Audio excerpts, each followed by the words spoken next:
Jadi ini ada plus minusnya. Kita bertemu dengan dua tim.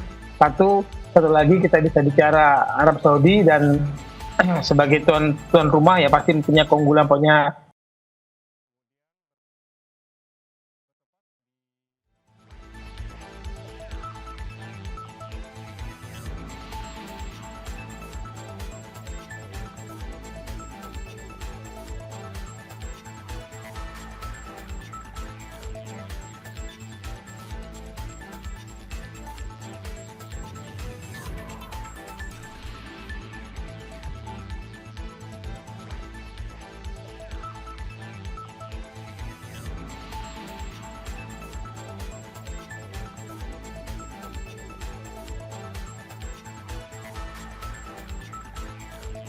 putaran 4 disebutkan bahwa di drawing putaran 4 kualifikasi Piala Dunia 2026 zona Asia ini digelar di AFC House Kuala Lumpur, Malaysia pada 17 Juli ataupun hari ini, di mana Indonesia berada satu grup dengan Arab Saudi dan juga Irak. Arab Saudi bertindak sebagai tuan rumah. Putaran 4 terdiri dari 2 grup berisi 3 tim, di mana masing-masing bertemu sekali di venue terpusat. Dengan demikian, setiap tim hanya akan memainkan 2 laga yang berarti tidak ada ruang untuk kesalahan. Dan juga saudara, 2 juara grup akan lolos otomatis ke Piala Dunia, sementara 2 runner-up lanjut ke round 5. Dan pembagian grup kualifikasi Piala Dunia 2026 zona Asia putaran 4, diantaranya ada grup A terdiri dari Qatar, Uni Emirat Arab, dan Oman. Grup B ada Arab Saudi, Irak, dan juga Indonesia. Dan kita langsung tanyakan kepada Wesley Hutagalung, pengamat sepak bola. Bung Wesley, selamat sore. selamat sore Mas Yan. Bung Wesley, kita lihat bagaimana hasil dari pengundian dari putaran keempat kualifikasi Piala Dunia 2026. Anda melihatnya seperti apa? Indonesia berada di grup B bersama Arab Saudi dan juga Irak. Ada plus minusnya ya Mas Yan. Pertama, kita terhindar dari Qatar yang saat ini menjadi salah satu kekuatan yang membangun lah sepak bola di Asia dengan segala kekuatan kehebatan finansial mereka. Hanya kemudian sisi negatifnya kita bertemu dengan Irak yang sulit sekali kita kalahkan belakangan ini. Bahkan di putaran sebelumnya kan kita kalah juga home and away. Kita kalah 1-5 di Irak, dan kita kalah 0-2 di Indonesia sebagai tuan rumah. Jadi ini ada plus minusnya. Kita bertemu dengan 2 tim. Satu lagi kita bisa bicara Arab Saudi dan sebagai tuan rumah ya pasti punya keunggulan, punya apa ya, saya bilang semangat lebih dan keuntungan sebagai penyelenggara dengan lapangan dan situasi dan udara cuacanya itu memang menjadi sebuah keuntungan bagi setiap tuan rumah. Kalau kita melihat kansnya begitu, Indonesia tentunya pernah dan juga berlaga baik kandang maupun tandang bersama Arab Saudi dan juga Irak begitu. Anda melihat kansnya seperti apa ke depan? Sebenarnya kalau tim ini nggak ganggu-ganggu bongkar-bongkar pemain ya Mas Yan, biasa punya waktu yang cukup untuk pemanasan.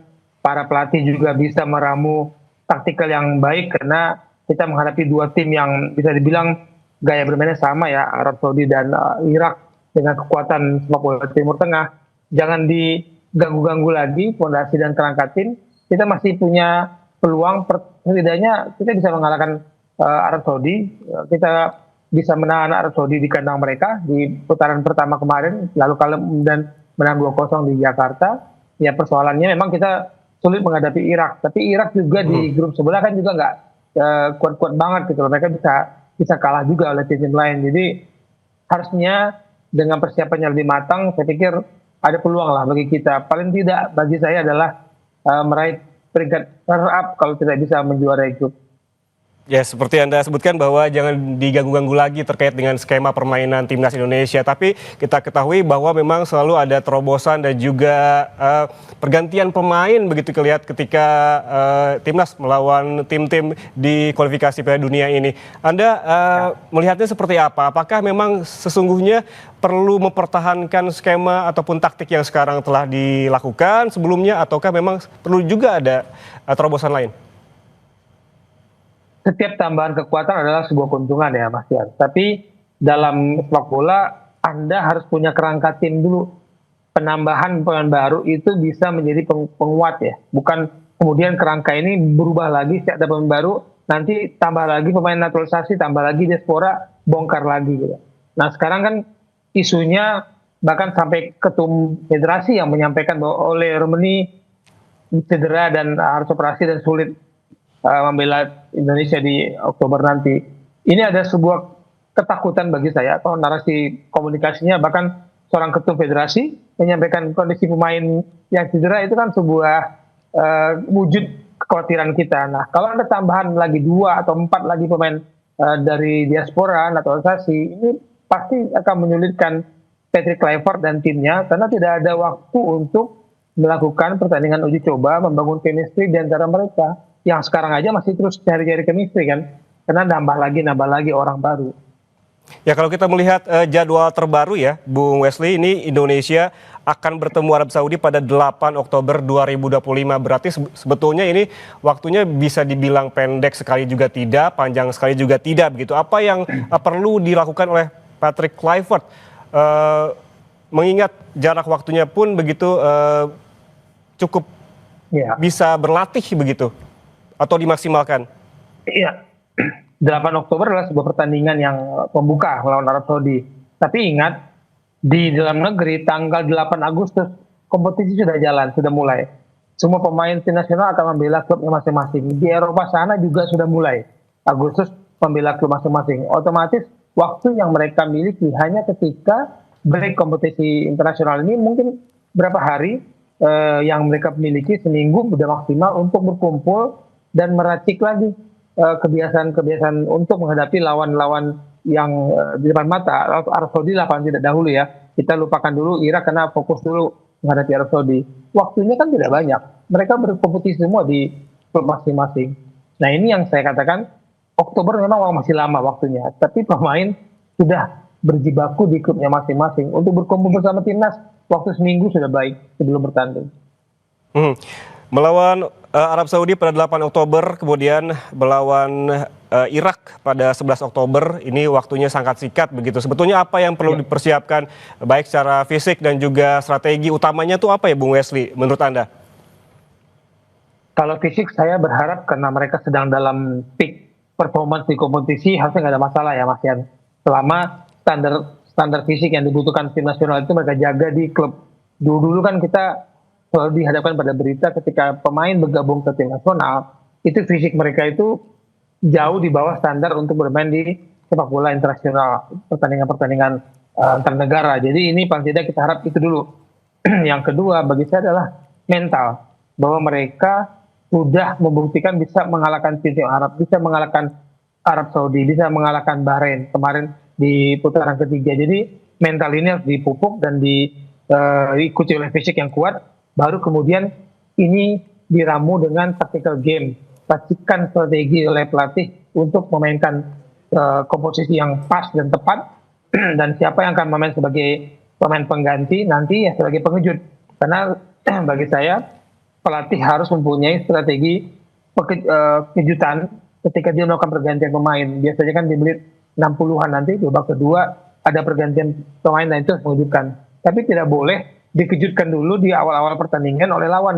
Kita kebobolan banyak, susah. Kalau kita sudah kebobolan lebih dari 2 untuk memberikan kejutan di babak kedua, itu rasanya kan sulit Mas Yan.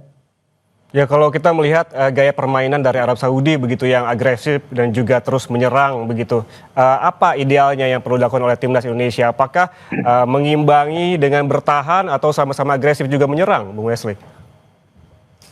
Bermain menyerang, bertahan pasti ada pilihan-pilihan dan konsekuensi yang dilakukan oleh para pelatih.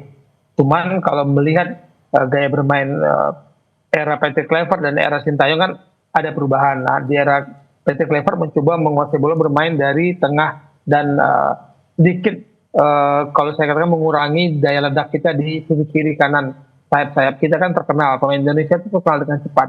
Nah, bagi saya ada baiknya bila Patrick Kluivert dan Alex Pastur dan tim pelatih itu bisa mencari komposisi yang pas, yang ideal, karena menghadapi Arab Saudi mereka pasti memainkan bola-bola silang, bola jauh ke dalam garis pertahanan kita, dan bola-bola silang itu berkali-kali terjadi dan itu selalu merepotkan kita.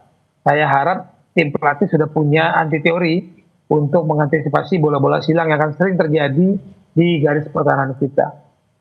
Ya, menurut Anda dari jajaran pemain timnas Indonesia, siapa yang menjadi pemain kunci begitu nanti yang akan menghadapi Arab Saudi? Pasti pemain belakang akan jadi kunci karena saya yakin akan mendapat gempuran yang bertubi-tubi. Jadi entah itu kiper kita siapa, Martin Paska, kemudian di depannya ada Jaites, itu menjadi kunci bagi pertahanan, dan kemudian di lini tengah saya pikir adalah resiko kalau mengubah-ubah lagi komposisi tim nasional Indonesia di lini tengah dan belakang. Kalau depan saya pikir kemarin ketika kita oleh Romani cedera, ada Ranar Romangun yang sebelumnya cedera, semoga sudah pulih. Nah, ini juga kita berharap pemain-pemain kita yang dipilih nanti punya kecepatan seperti Marcelino atau mungkin Ricky Kambuaya, itu bisa menampilkan kemampuan terbaiknya. Tapi Mas Yan, dengan perubahan peraturan di Liga Indonesia dengan jumlah pemain asing yang lebih banyak di lapangan, bisa jadi pemain-pemain nasional kita yang bermain di liga lokal yang sebelumnya dapat menit bermain banyak di klubnya, ketika dia mendapatkan persaingan yang berat dengan pemain asing di klubnya untuk Liga Indonesia, itu bisa berdampak kepada performa mereka di tim nasional. Ini yang saya khawatirkan. Ya, performa di tingkat internasional termasuk tadi soal oleh Romani yang sempat Anda sebutkan juga. Seperti apa kans dan juga risikonya begitu ketika oleh Romani ini tidak bisa misalkan turun nanti di laga melawan Arab Saudi? Nah, selama berapa tahun ya, hampir 5 tahun ini saya lihat daya ledak kita kan adanya permasalahan ketika kita nggak punya finishing link kita di lini depan. Tidak ada striker-striker yang benar-benar posisi nomor 9. Itu yang sekarang kita ketemu disosok oleh Romani.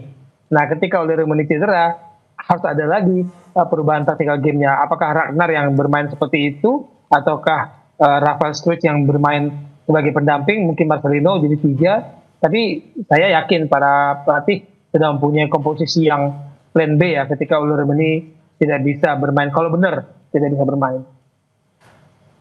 Oke, berarti apa yang perlu dilakukan ketika beberapa pemain timnas ini kemungkinan begitu tidak bisa turun di laga-laga selanjutnya. Pemain-pemain pengganti yang menurut Anda yang bisa menggantikan para pemain yang cedera ini siapa saja, Bung Wesley? Makanya tadi di awal saya katakan saya berharap pemain kita yang berkompetisi di kompetisi domestik itu mendapat menit bermain yang banyak musim ini.